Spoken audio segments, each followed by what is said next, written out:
Bonjour chers élèves de troisième et bienvenue à la correction des premiers exercices sur les homothéties. Alors on commence avec l'exercice 8 de la page 139. J'ai reproduit la figure sur GeoGebra, j'ai pas fait apparaître les différents noms des points parce que ça surchargerait beaucoup le dessin. Et avant de balancer les résultats comme GeoGebra peut le faire, je vais quand même revenir sur la manière dont on va les obtenir. Vous avez le centre de l'homothétie qui est toujours le point A, donc c'est-à-dire que ce point-là est un point fixe et c'est à partir de lui qu'on va faire les agrandissements ou les réductions. La première homothétie, c'est celle de centre A et de rapport 2. Donc, par rapport au point B, on va mesurer la distance qu'il y a entre A et B et on va la doubler. Et lorsque l'on est en train de, comme on est face à un coefficient qui est positif, on continue dans la même direction, c'est-à-dire que on va aller de A vers B en doublant la longueur, ce qui était de 2 diagonales, on va passer à 4 diagonales. B' sera donc ici. Je ne les marque pas, hein, parce que sinon vous allez en avoir trop sur la figure.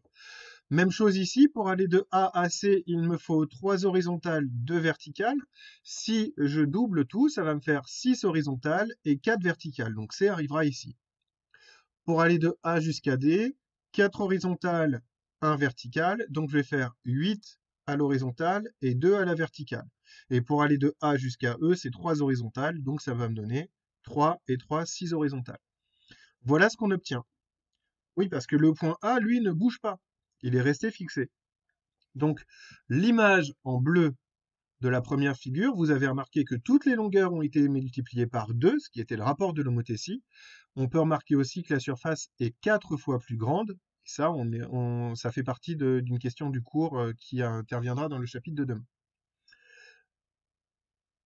Maintenant, je vais zoomer un petit peu et on va passer à la deuxième version, c'est-à-dire maintenant la même chose, mais avec un rapport de 0,5. Le rapport est plus petit que 1. Si le rapport est plus petit que 1, ça signifie qu'on est face à une réduction.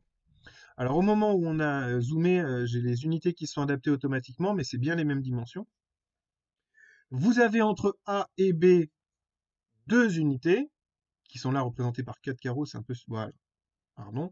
Vous avez entre A et B deux unités, et lorsque vous allez prendre la valeur réduite, vous allez obtenir un point B' qui va être situé ici, puis exactement au milieu.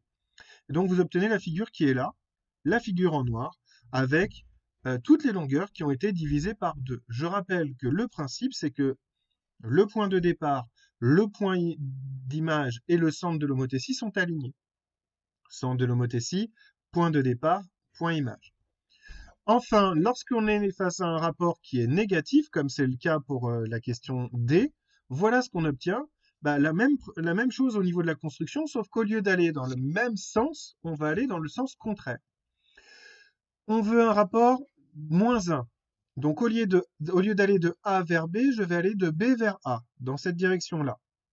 Je pars de A et je reporte la même longueur, donc c'est-à-dire 2 diagonales en partant de A.